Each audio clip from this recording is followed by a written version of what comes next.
तो जन्नत की कीमत क्या है? कबीरा गुनाहों से बचना। कबीरा गुनाह कौन से हैं? सबसे बड़ा गुनाह इस्लाम में फर्ज नमाज जानकर कजा कर देना। और ये जो नया फतवा आजकल नए नए स्कॉलर्स का आ रहा है ना कि जरूरत के वक्त 2 नमाजें आप इकट्ठी पढ़ सकते हैं जोहर के साथ असर, बिल्कुल गलत है। उल्टे लटके हुए होगे क़यामत के दिन। ऐसी कोई हदीस नहीं है कि नबी ने जोहर का वक्त दाखिल होते ही, सिवाय हज पे, कि जोहर का वक्त दाखिल हुआ और फौरन आपने असर भी पढ़ लियो।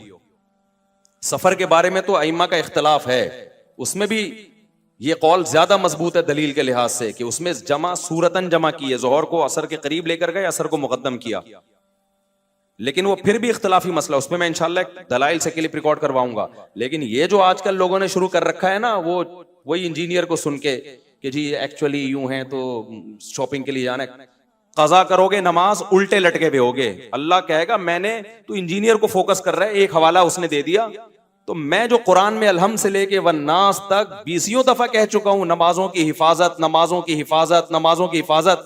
तो ये कौन सी हिफाजत है कि जोहर का वक्त दाखिल होते ही आप असर भी पढ़ रहे हो साथ में, मगरिब को आप इशा में लेके जा रहे हो, या मगरिब का वक्त दाखिल होते ही इशा भी पढ़ रहे हो? ये हिफाजत है, ये जाया करना है। ये अब्दुल्ला बिन मसूद कहते हैं, जब कुरान कहते हैं ना हर नमाज की हिफाजत करते हैं ईमान वाले, तो हिफाजत का मतलब क्या है? हर नमाज अपने टाइम पे पढ़ना। समझते हो कि नहीं समझते? तो ये कोई उज़र नहीं है कि आपको किसी ने रेफरेंस दे दिया और आपने फौरन फतवा चेंज कर लिया। तो ये रेफरेंस की आप डेप में गए हो। परसों मेरे 3 दिन पहले मेरे पास बंदा आ गया कि जी नबी ने जोहर असर इकट्ठी पढ़ी है जोहर के वक्त में। मैंने कहा कौन सी हदीस है? दिखाया तो अरबी में वो नहीं, अल्फाज नहीं थे। कमबख्तो, तुम तो तर्जमे देख देख के अपना ईमान जाया कर रहे हो। मैंने कहा अरबी अल्फाज दिखाओ मुझे, अरबी में ऐसा कोई लफ्ज नहीं था, तर्जमे में किया हुआ था किसी ने। तो ये तो आजकल लोगों के नमाज का ये बेड़ा गर्क कर दिया है। तो अल्लाह मियाँ कुरान में एवं ही कह रहे हैं कि हाफिज़ू अला सलावाति वस्सलातिल वुस्ता, कि नमाजों की हिफाजत करो। इसका क्या मतलब है? 2 नमाजें इकट्ठी पढ़ो। हिफाजत का मतलब हर नमाज अपने टाइम पे पढ़ो, आगे पीछे ना होने दो। और फिर अल्लाह स्पेशल कह रहे हैं खास तौर पर असर की नमाज, आपने उसी का बेड़ा गर्क कर दिया, जोहर के साथ मिला दिया आपने।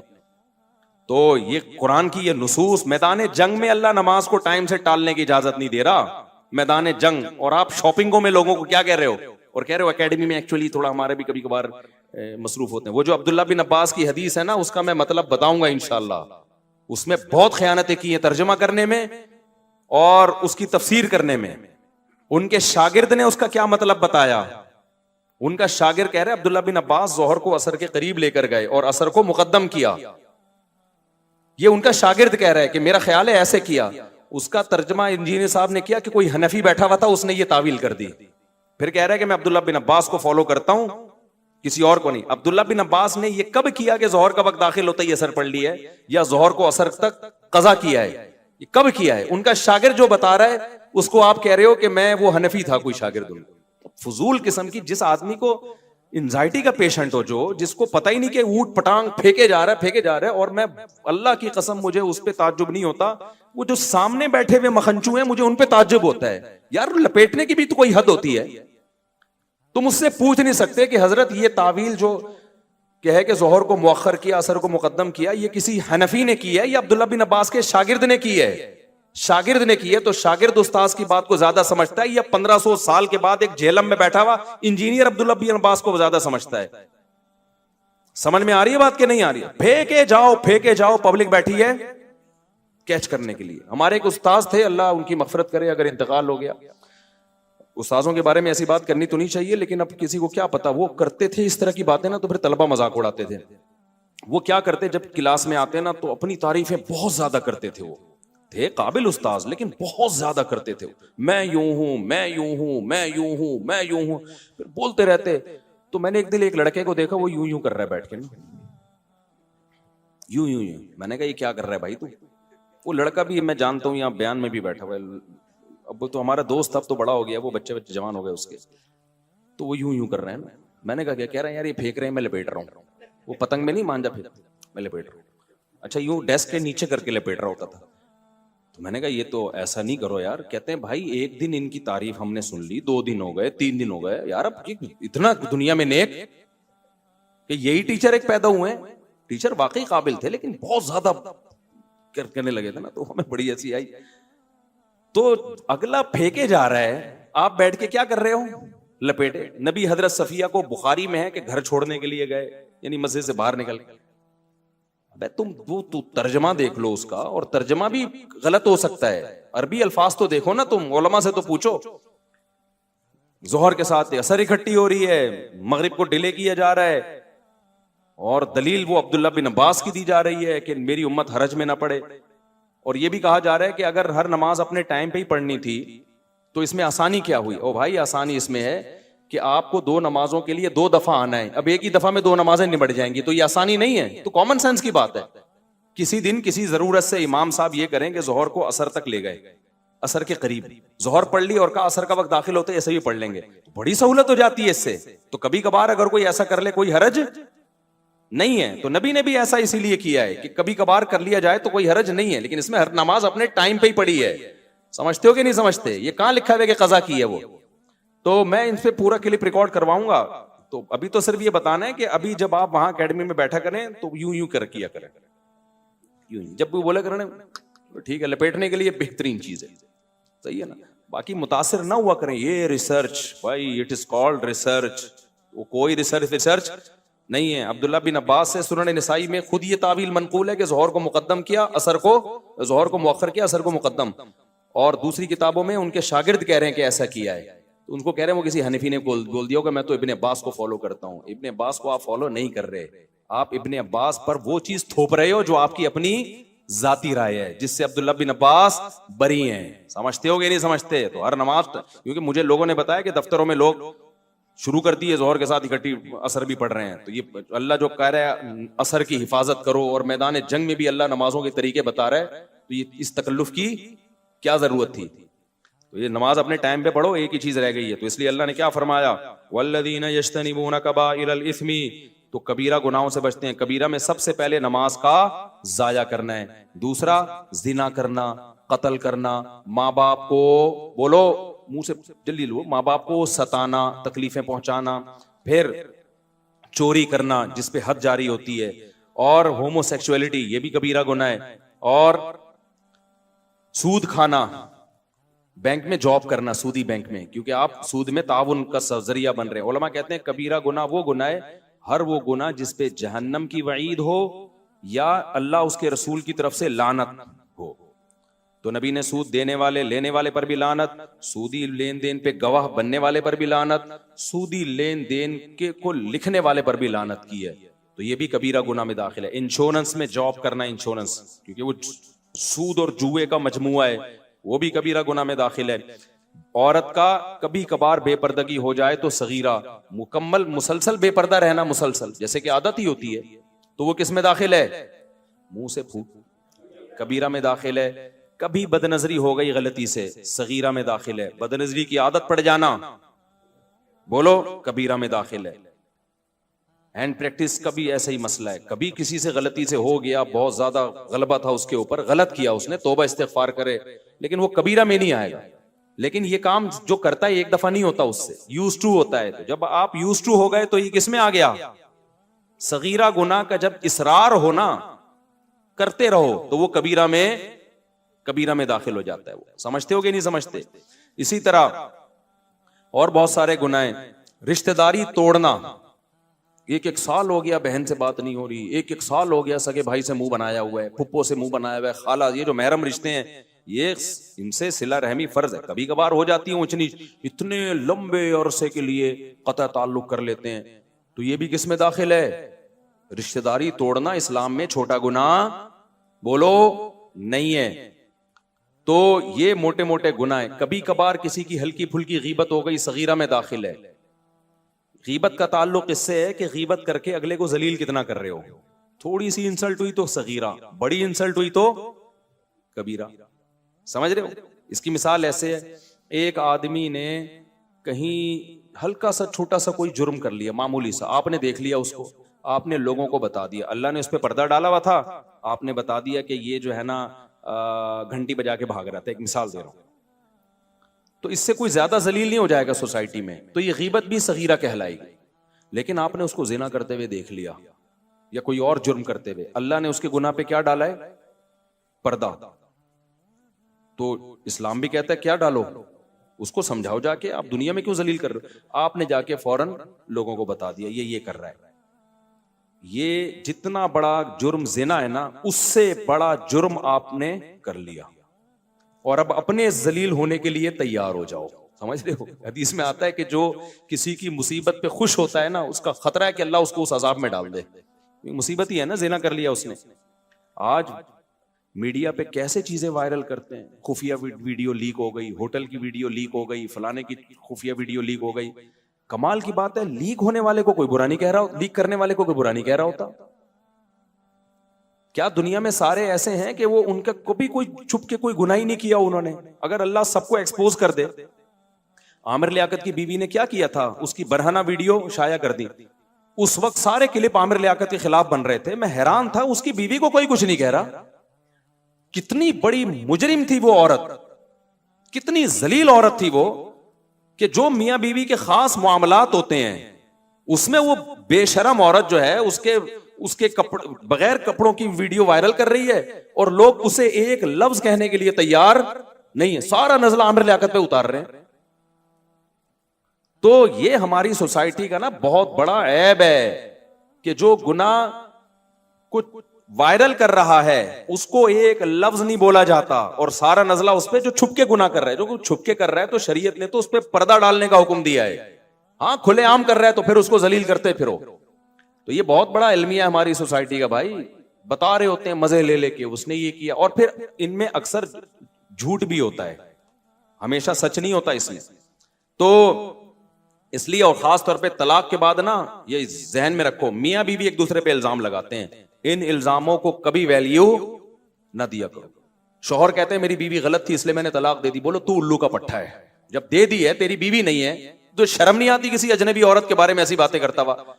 बस नहीं अच्छी थी तूने छोड़ दिया ना, तो तेरा काम था कर लिया। क्यों बोल रहा है कि वो ऐसी थी वो वैसी थी? मीडिया पे जब भी कोई बेगैरत आया करे ना, तलाक देके बोला करे मेरी बीवी ने ये किया इसलिए मैंने छोड़ा, उस बेगैरत गालियां लिख के दिया करो। गालियों का असर पड़ता है। आप समझ रहे हो कि उस पर असर नहीं होगा? होगा असर। जब गालियां जाएंगी ना दबा के, वो पढ़ेगा कमेंट्स, उसकी नींदें उड़ेंगी, बोलेगा मैंने गलत कर दिया। और इसी तरह औरत अपने शौहर पे इल्जाम लगा रही हो ना लड़की के बाद, इसने ये यूं था, ये यूं था, ये यूं करता था, ये लड़कियों से बातें, उसको बोलो तू है एक नंबर की क्या है, बेशरम है। जब तेरा मियां नहीं है तो तुझे क्या लेना देना? तो ये हमारी सोसाइटी में ना, और मीडिया वाले भी चस्के लेते हैं बिल्कुल, तो बहुत मजे ले लेके इसको वायरल कर रहे होते हैं। तो ये इस्लाम में हराम है, गुनाहे बोलो कबीरा है। इसी तरह भाई कहते हुए डर लगता है लेकिन मसला है, मैं छुपा नहीं सकता, मर्द के लिए दाढ़ी काटना भी गुनाह है, बोलो कबीरा है। ये भी गुनाह कबीरा में आता है, तगयीर खल्क़िल्लाह में आता है। औरत का आईब्रोज बनाना गुनाह है, बोल दो ना कबीरा है, क्योंकि नबी ने लानत की है। हाँ, किसी औरत की आईब्रोज बहुत ज्यादा घनी हो और आपस में बहुत ज्यादा मिली भी हो, तो फिर इतना सेटिंग की जा सकती है कि उसको नॉर्मल हालत, ब्यूटी की नीयत से नहीं, ऐब दूर करने के लिए उसको नॉर्मल कंडीशन पे लाया जा सकता है। इसकी मिसाल ऐसे है कि जैसे दांतों में जो खला पैदा करेगा ना ब्यूटी के लिए, नबी ने उस औरत पे लानत की है। अरब के में ऐसा होता था, खवातीन क्या करती थी, उस जमाने में भी डेंटिस्ट होते थे, तो दांतों में ना खला पैदा करवाती थी, क्योंकि दो दांत में अगर बीच में गैप हो थोड़ा सा, बाज लोगों पे अच्छा लगता है ना, बोल दो अच्छा लगता है, वो बाजों के नहीं भी लगता। तो नबी ने लानत फरमाई, अल मुतफल्लिजात, वो औरतें जो दांतों में गैप पैदा करवाती हैं उन पर अल्लाह की लानत। क्यों? अल्लाह की बनाई हुई तख्लीक को क्या कर रही हैं? चेंज। दांतों की सेटिंग आप चेंज नहीं कर सकते। आपकी नाक जैसी है, अल्लाह ने गॉड गिफ्टेड है, उसको चेंज मत करो कि ऑपरेशन करके इतनी बारीक ना। वो डॉक्टर दिखा रहे होते हैं, ये वाली नाक पसंद है, ये माइकल जैक्सन की है, ये फलाने की है, ये फलाने की है, कौन सी सूटेबल है? ये नहीं है भाई, जो अल्लाह ने नाक दे दी वही है। हाँ, किसी में ऐब पैदा हो जाए, चाहे वो पैदाइशी हो या एक्सीडेंट की वजह से हो, उस ऐब को दूर करना जायज है।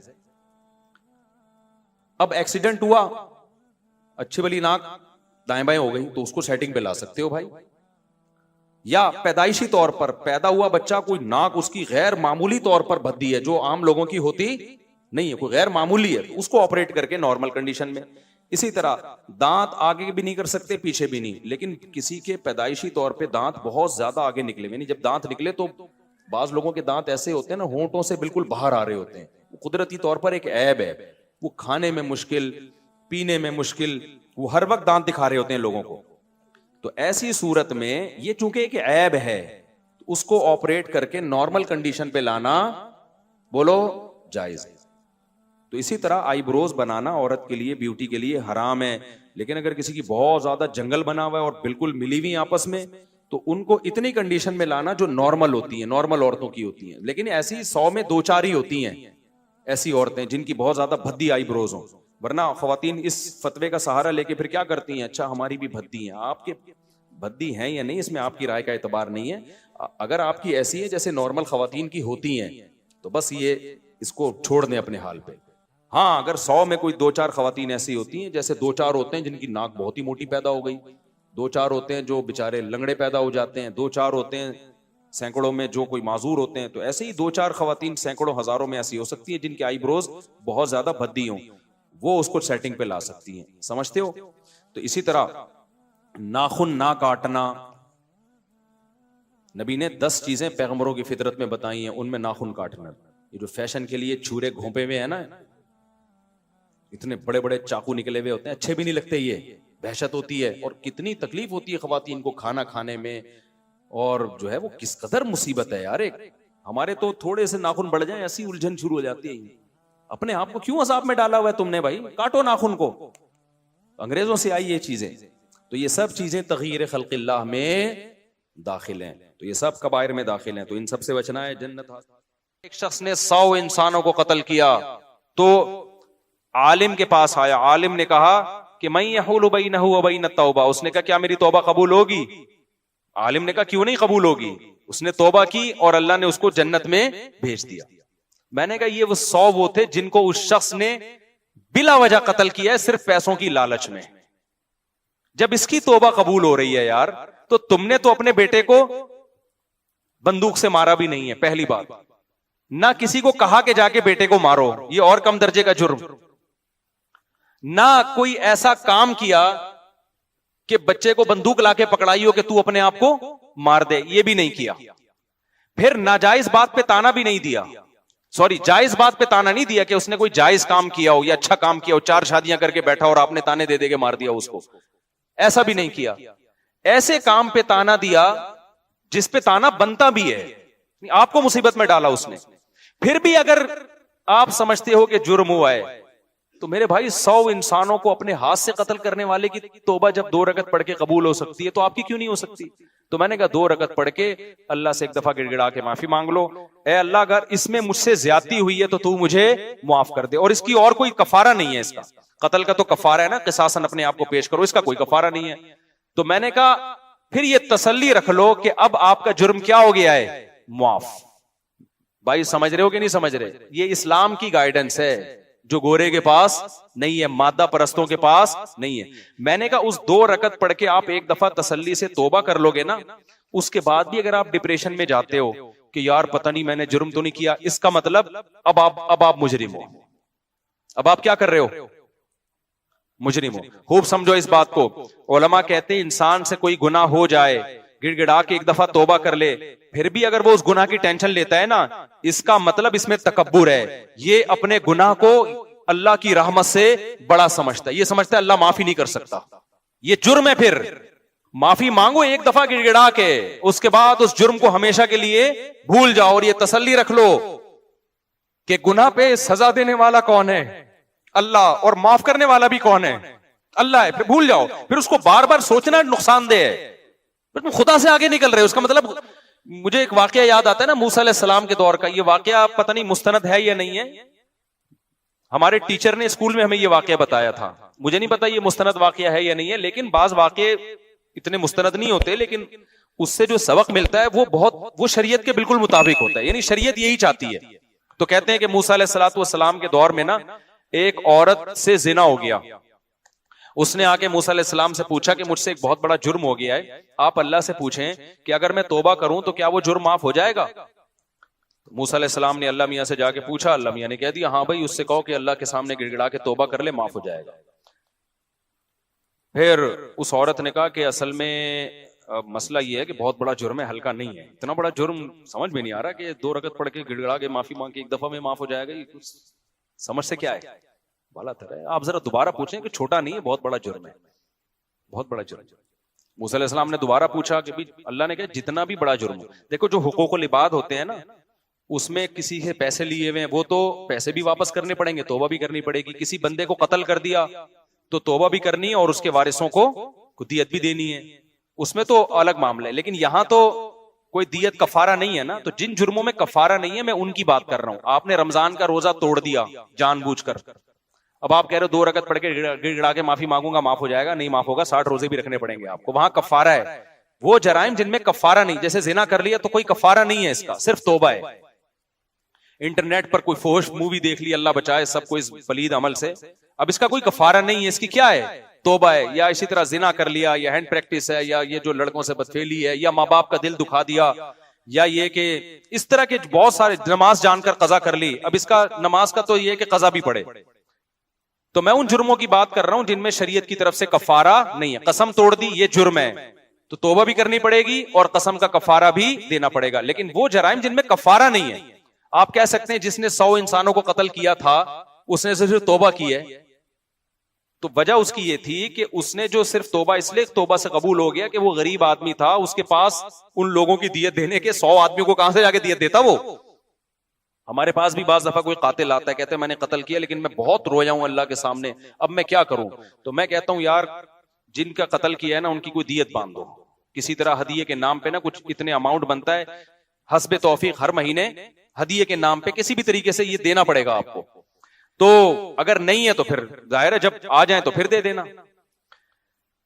तो जिन गुनाहों का कफारा नहीं है मैं उनकी बात कर रहा हूं। अब क्या है कि वो मूसा अलैहिस्सलाम के पास गई, उसने कहा कि मूसा आपने अल्लाह से पूछा गुनाह माफ हो जाएगा। एक्चुअली वो छोटा गुनाह उस जमाने का, एक्चुअली जो भी बनता होगा उस इब्रानी जबान में, आप कहेंगे इंग्लिश तो आती नहीं थी ना उसको। तो मूसा अलैहिस्सलाम ने फिर अल्लाह से पूछा, अल्लाह मियां ने कहा जितना भी बड़ा हो, मेरी जाहिर है मेरी रहमत से बड़ा थोड़ी है, माफ कर दूंगा अगर आइंदा के लिए इरादा करे कि नहीं करेगी वो ये गुनाह। फिर वो आए 3-4 दफा जब हो गया ना, फिर उस औरत ने कहा भाई मैंने जिना किया है, इतना बड़ा गुनाह कैसे माफ हो जाएगा। तो मूसा अलैहिस्सलाम ने अल्लाह से जाके पूछा, अल्लाह ने कहा अब नहीं होगा, अब माफ नहीं। इसलिए कि जो जिसको खुद मेरी रहमत पे यकीन नहीं है, मूसा कलीमुल्लाह बार बार बता रहे हैं कि जितना बड़ा जुर्म भी हो अल्लाह माफ कर देता है, तो जिसको खुद मेरी माफी पे इश्काल हो रहा है कि ये तो नहीं होना चाहिए माफ, भाई ये तो गलत कर रहा है अल्लाह ताला, यानी इसका मतलब तो यही हुआ ना कि अल्लाह को हमसे पूछ के कवानीन बनाने चाहिए कि काबिल माफी है और पूरी जायदादें हड़प कर गया तो ये तो माफ नहीं होना चाहिए, ये तो सजा मिलनी चाहिए, बंदा मार दिया, ये कर दिया, वो कर दिया, तो जिना कर लिया, ये तो नहीं होना चाहिए भाई माफ। तो कहते हैं मूसा अलैहिस्सलाम को अल्लाह ने कहा कि इससे बोलो अब माफ नहीं होगा। क्यों भाई, तुझे एक दफा बता दिया, तू अल्लाह से आगे क्यों निकल रहे हो। तो खूब समझ लो, मैंने उनके बाप से ये कहा कि अगर आपसे जुर्म भी हुआ है ना, आपने तानों में ज्यादती कर ली थी, तो आप तौबा करें अल्लाह ताला से, और ये यकीन रखें कि तौबा करने से हर जुर्म क्या हो जाता है, मुआफ। उसके बाद भी आपको टेंशन हो रही है, पता नहीं मेरा आखिरत में क्या बनेगा, पता नहीं मैं मुजरिम हूं, तो मैंने कहा फिर वाकई आप मुजरिम हो, फिर क्या हो, फिर ये टेंशन आपकी बनाई हुई। एक दफा गिड़गिड़ा के तौबा करो और उसको हमेशा के लिए भूल जाओ, और तकदीर पर अकीदा रखो कि यही मौत का वक्त था, इसी दिन मरना था, बस जो होना था क्या हो गया, हो गया, दैट्स ऑल, आगे जिंदगी गुजारो। कह रहे हैं ठीक है मैं ये काम कर लूंगा, अल्लाह की तरफ से तो मुझे तसल्ली हो जाएगी, पब्लिक का क्या करूं मैं, बेगम तो ताने देगी ना, दे रही है, तूने मेरा वजह, घर में मुसलसल चिक चिक है। मैंने कहा उसका एक बेहतरीन हल, बेहतरीन, उसी वक्त मेरे जहन में आया, मैंने पार्सल कर दिया। मैंने कहा बेहतरीन हल, मैंने कहा देखो बेगम से कहो और अपने रिश्तेदारों से कहो, देखो मैंने बेटे को ताने दिए और आपका ख्याल है गलत ताने दिए, नहीं देने चाहिए थे,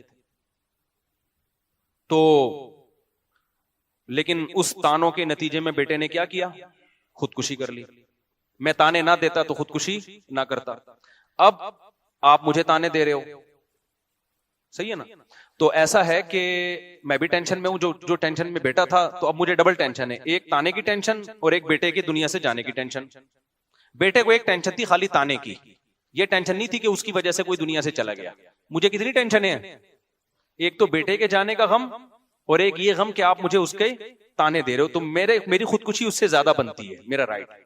मैंने कहा पहले आज़म करो, खुदकुशी करनी नहीं है, ऐसा ना हो कि लटक जाए कल, फिर मैं टेंशन में चला जाऊं कि यार मेरी वजह से गया। मैंने कहा ये तो सवाल ही पैदा नहीं होता, खुदकुशी तो है ही नहीं। लेकिन उनको बताने के लिए कि जब दो ताने, उसको एक किस्म का ताना मिला, टेंशन हुई तो उसने खुदकुशी की। अब एक टेंशन मुझे बेटे के जाने की और एक आपके कि तेरी वजह से गया है। तो ऐसा है कि टेंशन की वजह से बंदा खुदकुशी करता है ना, तो टेंशन की वजह से फिर मेरा भी हक बनता है। तो ऐसा है कि कल सुबह मैं जा रहा हूं और घर वाले पूछेंगे वापस कब आएंगे, तो बोले अब मैं अखबार में हो सकता है अब मैं किस में आऊं, अखबार में आऊं। कराची में ऐसा होता है, बंदा सुबह जाता है बाइक पे, आता किस में, अखबार में। अखबार में आता है कि एक साहब सुबह 8 बजे घर से निकले थे और अब फला जगह अल्लाह बचाए उनकी लाश मिली। तो मैंने कहा उनको आप कह दो कि जो तुम्हारे ख्याल में मैंने बेटे के साथ किया वो तुम मेरे साथ कर रहे हो, तो फिर मेरा भी हक बनता है कि मैं भी किसी खंबे से जाके चिपक जाऊं। मैंने कहा ये कहो और सुबह घर से निकल जाओ। मैंने कहा बेटे के जाने से तो मुआशी लिहाज से कोई नुकसान नहीं हुआ, बल्कि बेचारा वो तो कमा ही नहीं रहा था। आपके जाने से पूरे घर की क्या हो जाएगी, ऐसी की तैसी, वो कमाने वाला ही। घर वाले कितना जुल्म करते हैं यार, एक आदमी के टुकड़ों पे तुम पलते हो, वो गैस बिजली का बिल वो दे रहा है, घर बना के उसने दिया, उसको सुकून तो दो ना तुम। वो 4 दिन के लिए तुम्हें घर से छोड़ के चला जाए, तुम रोड पे आ जाओगे, तुम सारे खुदकुशियां करोगे। अगर गलती हुई भी है उससे तो उसके एहसानात उन गलतियों से ज्यादा हैं। घर के सरबराहों के साथ आजकल सुलूक कैसा हो रहा है मार्केट में। मैंने कहा मेरे भाई उसकी खुदकुशी तो ये चंद दिन में भूल के अफोर्ड कर लेंगे, तुम्हारा मार्केट से शॉर्ट होना खानदान अफोर्ड नहीं कर सकता, क्योंकि तुम्हारी वजह से कितने लोगों को रिस्क मिल रहा है, कमा रहा है ना एक आदमी, बिजनेस कर रहा है। मैंने कहा आप निकल जाओ अगली फ्लाइट से चित्राल निकल जाओ और वहां किसी पहाड़ पे खड़े होकर वीडियो बनाओ। फिर मरना नहीं, कहीं ऐसा ना हो, मैं मुझे बार बार अपने बारे में डरता कि यार ये मेरे खाते में ना आए। वीडियो बनाओ कि बेगम मैंने अपने बेटे को ताने दिए, वो लटक गया, अब मुझे भी ताने मिल रहे हैं, ये खाई और ये मैं। उसके बाद फोन 1 घंटे के लिए बंद कर दो। तो मैंने कहा इंशाअल्लाह थोड़ी सी भी गैरत हुई। उनके बेगम तो माशाल्लाह दीनदार हैं, नेक हैं, वो तो वक्ती तौर पर इंसान को टेंशन होती है तो वो करता है, तो हल भी तो उसका हमें बताना ही पड़ता है ना। मैंने कहा इंशाअल्लाह फोन आ जाएगा भाई, 2 वक्त से घर में रोटी का इंतजाम नहीं हो रहा, मसाइल खड़े हो रहे हैं, एक तो गया दूसरा भी जाएगा, हम तो बिल्कुल ही लेस ही हो जाएंगे हर चीज से, तो काइंडली आप तशरीफ ले आए। और फिर बेगम कहेगी किसी ने मेरे मियाँ को ताना दिया ना, उसकी ऐसी की तैसी। तो अल्लाह का शुक्र है वो घर गए हैं, उसके बाद से अब तक उनका कोई ना मैसेज आया, या तो अल्लाह ने कर चित्राल से गिर चुके होंगे या सुकून में आ गए होंगे। उम्मीद है सुकून में आ गए होंगे इंशाल्लाह। तो बस 2 मिनट में बात खत्म कर रहा हूं मैं। ईशा के थोड़ी देर बाद, ईशा के बाद इंशाल्लाह थोड़ी देर मसाइल का 10-15 मिनट सेशन होगा, जो बैठना चाहे बैठ सकता है, जाना चाहे जा सकते हैं। तो मैं आपको बता रहा था मेरे भाई, हर मसले का हल किसके पास है, इस्लाम के पास है। इन लोगों के पास, मादा परस्तों के पास मसाइल का हल नहीं है, इनके पास मसाइल बढ़ाने के तरीके बहुत हैं कि जिससे सोसाइटी में और ज्यादा मसाइल बढ़ जाएं। तो ये मसाइल खत्म नहीं हो रहे। दुनिया को मुसाफिर खाना समझो भाई, 2 वक्त की रोटी मिल गई ठीक है, नहीं मिली तो क्या है, मोहब्बत थोड़ी करनी है, पैसा कमाओ, अल्लाह ने थोड़ी मना किया। साहबा में कितने करोड़पति अरबपति लोग थे, पैसा नहीं है तो भाई हमारी जरूरत क्या है यार, कब्र में हम सबके पांव लटके हुए हैं, थोड़े दिन रह गए, आगे मरना है, खत्म, तो क्या टेंशन लेनी इन चीजों की। तो कोई बेरोजगार है, कोई बड़ी टेंशन नहीं है। वो जो हमारा बहनोई है ना, और जो हमारे भांजों के साथ उसने किया, उसका वाकया याद रखो, बेटा फेल हो गया, बाप ने कहा कोई मसला नहीं है, आखिरत में फेल नहीं होना चाहिए, दुनिया में चलता है यार, कभी कोई फेल हो जाता है, कभी क्या हो जाता है, पास हो जाता है। चलो लाइफ को क्या करो, इंजॉय करो। और इससे जब बच्चे को खुशी मिलती है ना तो और पढ़ता है वो। ये पढ़ाई ऐसी नहीं है जो गन पॉइंट पे पढ़ाई जा सकती। हमारे अब्बा ने जो हमें पीटा है ना, वो इस पे कभी नहीं पीटा कि इम्तिहान में नंबर कम क्यों आ गए, अल्लाह का बड़ा। हमारे अब्बा हमेशा इस पे कूटते थे, गलत लड़कों में तो नहीं बैठ रहा, गलत लड़कों में, चर्सियों हीरोइन जो माहौल खराब कर देता है। मुझे याद है, बस एक पिटने का वाकया सुना के अपने बयान को खत्म करता हूँ। तो हमें ये वाकया सुनाने में बड़ा मजा आता है। मैं एक दफा क्या हुआ, हमारे अब्बा जब भी घर में आते घर से गायब होता, मैं वालदा से पूछते कहाँ गया, वो लड़के वड़के हैं इधर औबाश किस्म के, उनके साथ खेल रहा है। अब वो लड़के 1 नंबर के बदमाश टाइप के, कोई पी रहा है, कोई फिल्में देख रहा है। उस जमाने में फिल्मों का भी रिवाज नहीं था, वो गंदी गंदी एल्बम लड़के ना झाड़ियों में बैठ के देखा करते थे, कोई लड़की की तस्वीर मिल गई। अब जनाब लड़कों का तो ग्रुप हर एक को अच्छा लगता है, हम भी घूमने फिरने निकल जाते थे, टायर लेके ना, वो रॉड लगा के वो चला रहे हैं, कभी क्या कर रहे हैं, मारम पीटी खेल रहे पत्थर से। कितनी खतरनाक खेल है यार, पत्थरों से मार रहे हैं, ये मारम पीटी हो रहा है। तो नतीजा क्या निकला, अब्बा 1 दिन आए, 2 दिन आए, भाई ये क्या, वालदा ने कहा भाई ये मेरा तो रोब नहीं है, नहीं समझ रहा है। तो एक दिन क्या हुआ, अब्बा जरा जल्दी आ गए। तो मैं खेल के आ रहा था, मेरे कपड़े पूरे काले हो गए थे गर्दो गुबार से, मिट्टी में इतना खेले हम। कीचड़, जब बारिश होती थी ना, कीचड़ के थपेड़े उठा उठा के मारते थे एक दूसरे को। मैं जब आया तो अब्बा बैठे हुए हैं, अब्बा ने पूछा बेटा कहां से तशरीफ ला रहे हैं? मैं समझ गया आज अच्छी रिपोर्ट नहीं। तो अब्बा के पास पाइप था, वो जो मैंने बताया ना सस्ते रेट पे मिल जाया करता था उस जमाने में, फ्री में भी मिलता था, वो पाइप रखा हुआ था। अब्बा ने पकड़ के अल्हम्दुलिल्लाह तबीयत से हमें सगीरा कबीरा अलानिया सारे गुनाह हमारे उस दिन क्या हो गए, माफ हो। उसके बाद से रोब बैठ गया यार, अब इन लौंडे लफड़ों में नहीं बैठना है। तमीज से अपने कजनों में बहन भाइयों में खेलना शुरू कर दिया हमने। गली मोहल्ले में भी खेलते थे तो देख के कि यार कोई खानदानी बंदा हो, अब्बा नोट करते हैं। तो ये इन चीजों पे तो समझ में आता है यार, टेंशन लेना भी कि बच्चा चर्सियों में बैठ रहा है, भाई बच्चे के नंबर कम आ रहे हैं, कुछ नहीं होता यार, अल्लाह ने सबको साइंसदान बनने के लिए पैदा नहीं किया। बच्चा कमा नहीं पा रहा, कोई मसला नहीं है यार, सारे कमाए, को गरीब भी तो दुनिया में होंगे ना, वरना मालदार गालियां किसको देगा? अगर सारे गरीब दुनिया से खत्म हो जाएं तो मालदार को तकब्बुर का भी तो अल्लाह जहन्नम में डालेगा ना। तो सारे गरीब खत्म हो जाएं तो मालदार किस पे तकब्बुर करेगा? और फिर अल्लाह मालदारों को कहां ताना क़यामत में उनको आग में डालेगा कि तुमने गरीबों को नीचा क्यों समझा? तो गरीब भी होलसेल के हिसाब से रहेंगे। तो हो सकता है अल्लाह ने आपके 4 बच्चों को गुर्बत के लिए सिलेक्ट कर लिया हो, ठीक है। तो अब देखो वो मैं 2 मिनट में बात समेटता हूं ताकि वो लिंक हो जाए ना।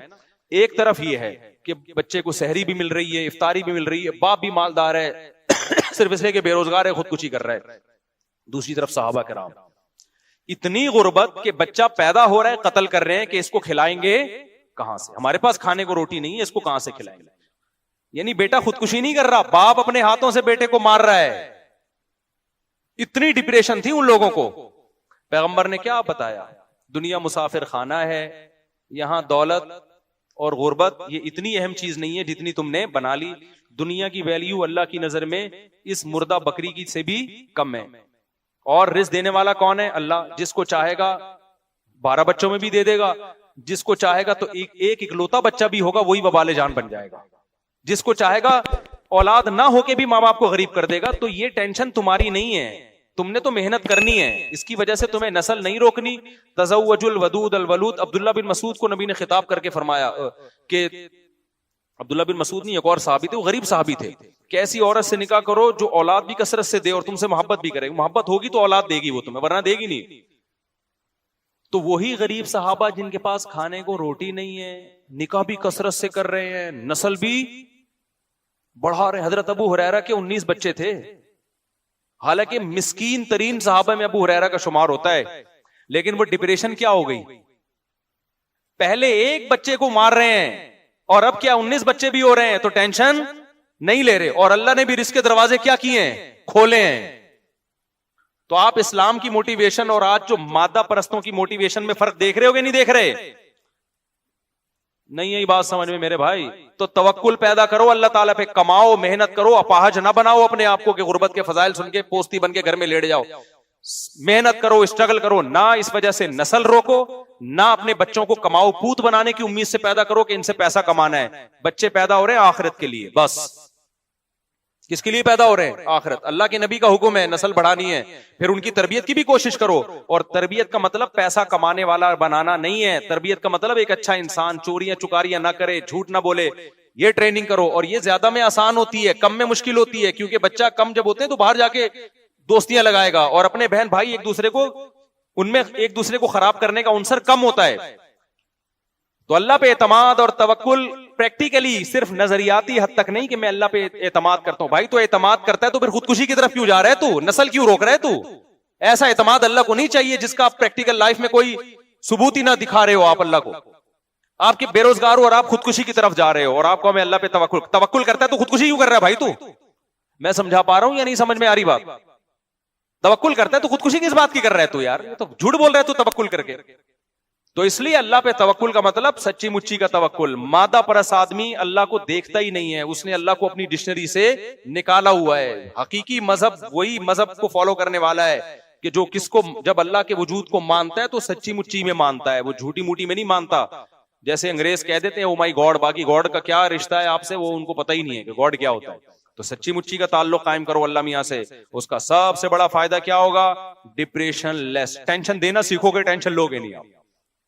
जैसे मैं टेंशन देता हूं ना, बोल टीवी को मैंने इंटरव्यू दिया, अपने बच्चे भी दिखाए, मैंने कहा ये तो सिर्फ कंपनी की मशहूरी के लिए 2-4 मैंने पेश कर दिया, ऐसे पूरी इतने लोगों को टेंशन हुई है ना उस नीचे लिख रहे हैं अबे महंगाई बढ़ रही है, इन मौलवियों को देखो क्या हरकतें कर रहे हैं, महंगाई।